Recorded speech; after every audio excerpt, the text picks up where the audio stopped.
Hey everybody, it's been a while since I've actually sat on camera and talked with you guys, but there's just a lot of changes going on with Magic, and it's been a long time since we've had a new format. So Pioneer is here, and we've got a lot of people that are flocking to this new Pioneer, and it's causing a lot of changes in Magic.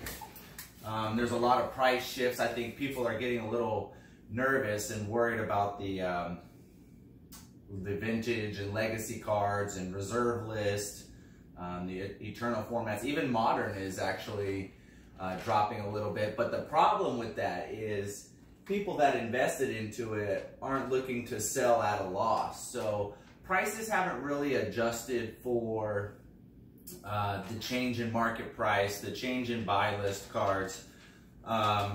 So what else is going on? I mean, last week we had a huge ban, obviously the ban of Oko, but I think bigger than that is they banned Ren 6 in Legacy, attempting to revive, well, not revive Legacy. Legacy I think is fine. It's got a cult following, and the people that support Legacy, I don't have to go into names, but you've got the Vintage Legacy Premier League. You've got all kinds of other scenarios and entities that are supporting Legacy, especially. Vintage, I mean, it's mostly, I think really it's an online. Most people are playing Vintage online. So MtGO, you can't play Vintage on Arena. We've got a lot of sealed product. It probably looks crazy, like a big old mess, but there's just a ton of sealed product up here. I'll probably zoom in on it towards the end.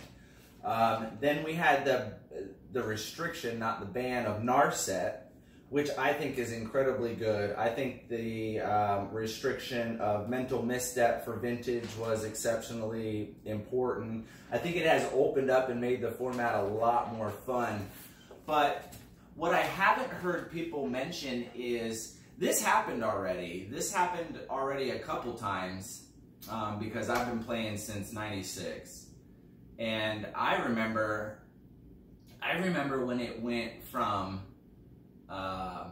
Type 1. It used to be Type 1, Type 1.5, and Type 2, and then they changed it. They called it Extended 1.5, and it was really just semantics, but things kind of stayed the same. But I did notice the shift. The people who wanted to do this went that way, and the people who wanted to do standard Type 2, they went that way.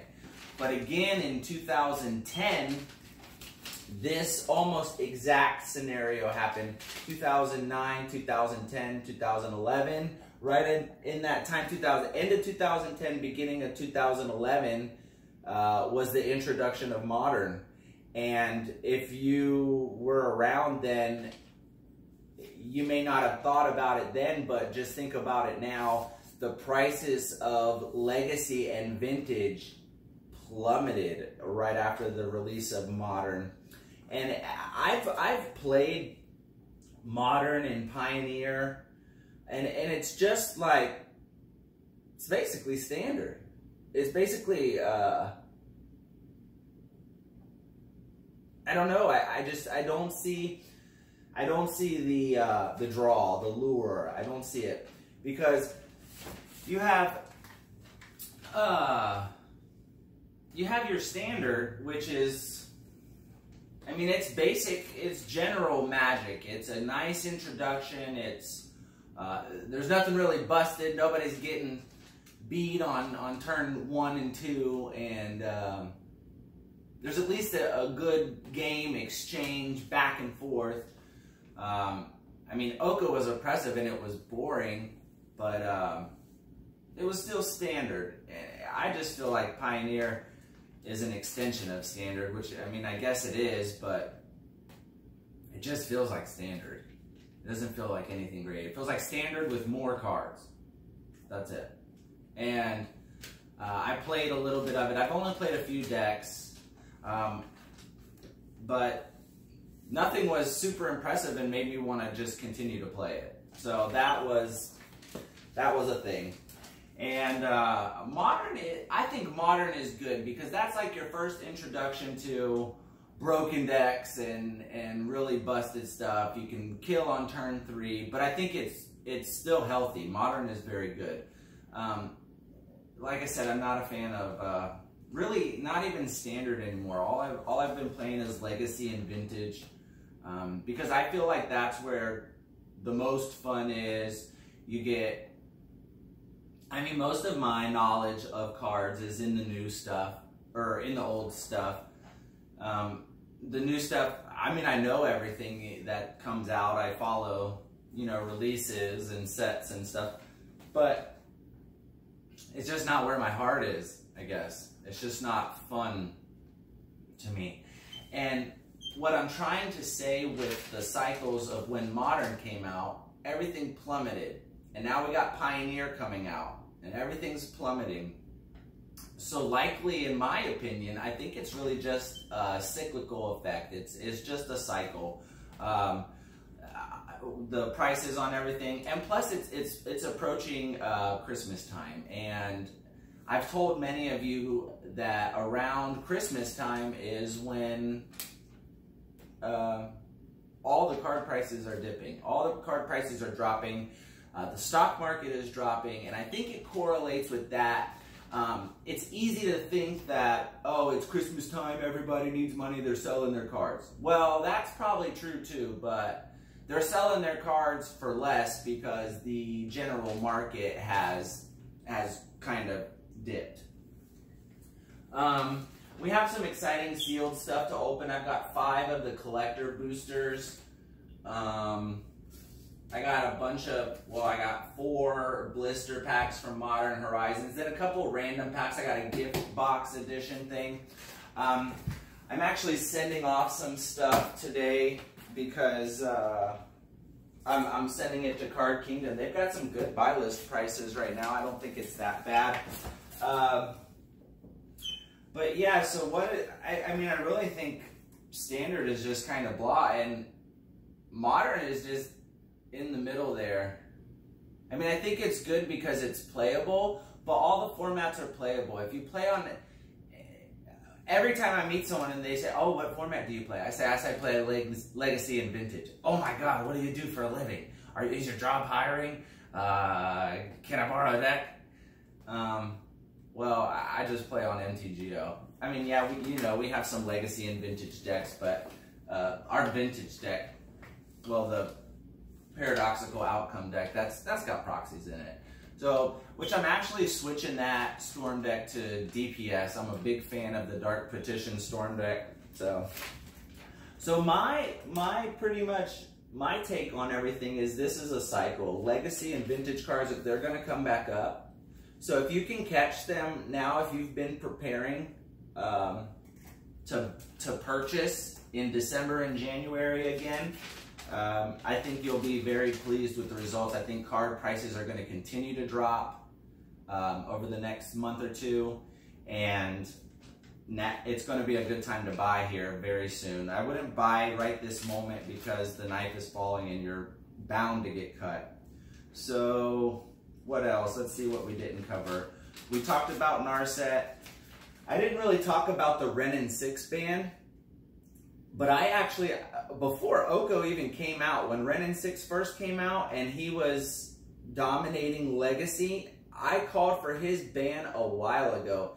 He created really oppressive board states where obviously they're bringing back their fetch lands every turn, so they're tutoring up any land they want every turn, or they're popping back Wasteland and you've got nothing.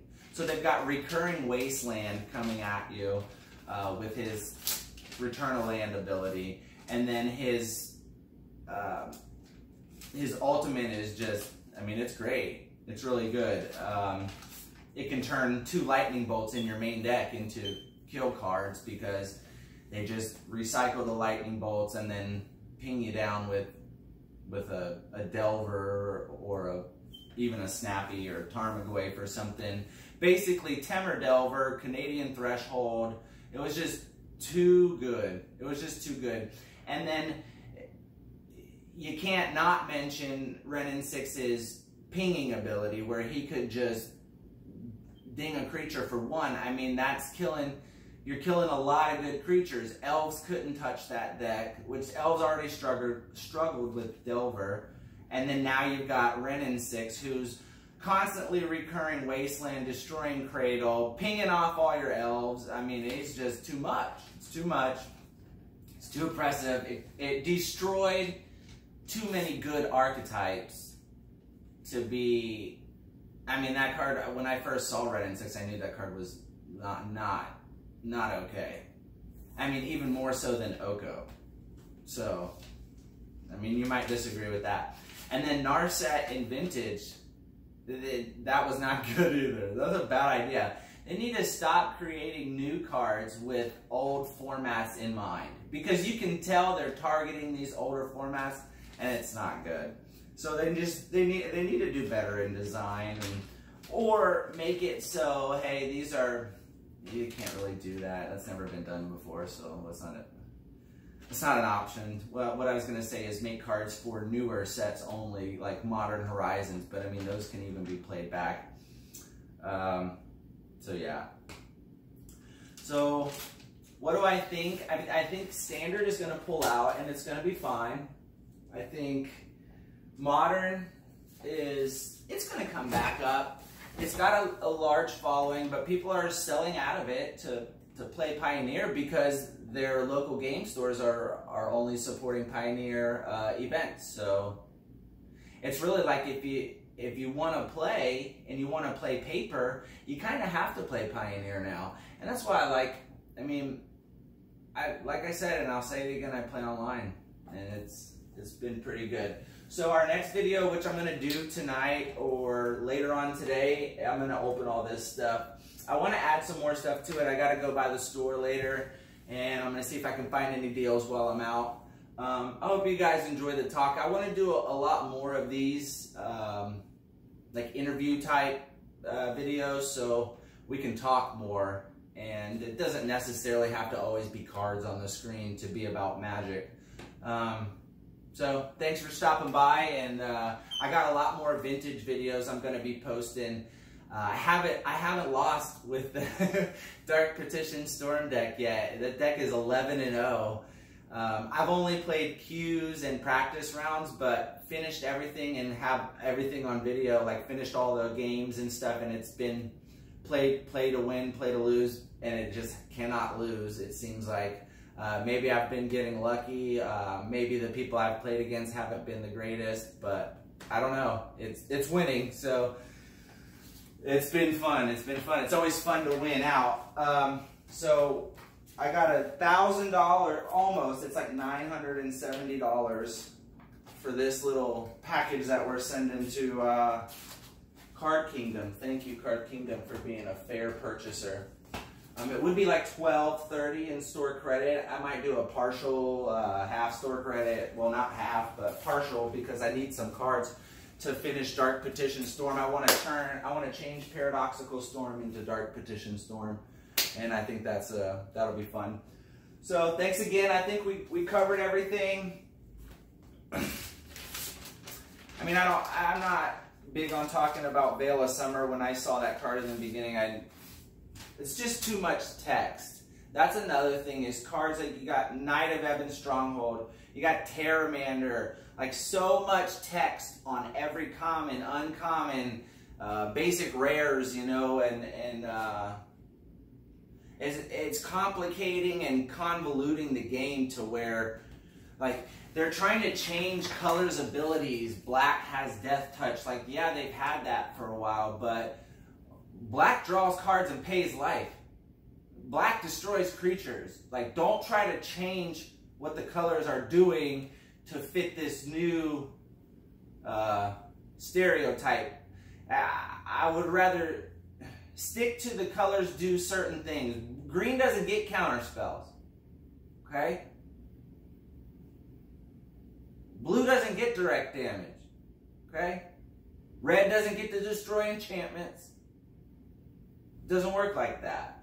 So you have to keep each color in their lane. That's important. Most important for sure. But yeah, I think we covered everything, and thanks again. we'll talk again soon. We're going to open some cards tonight.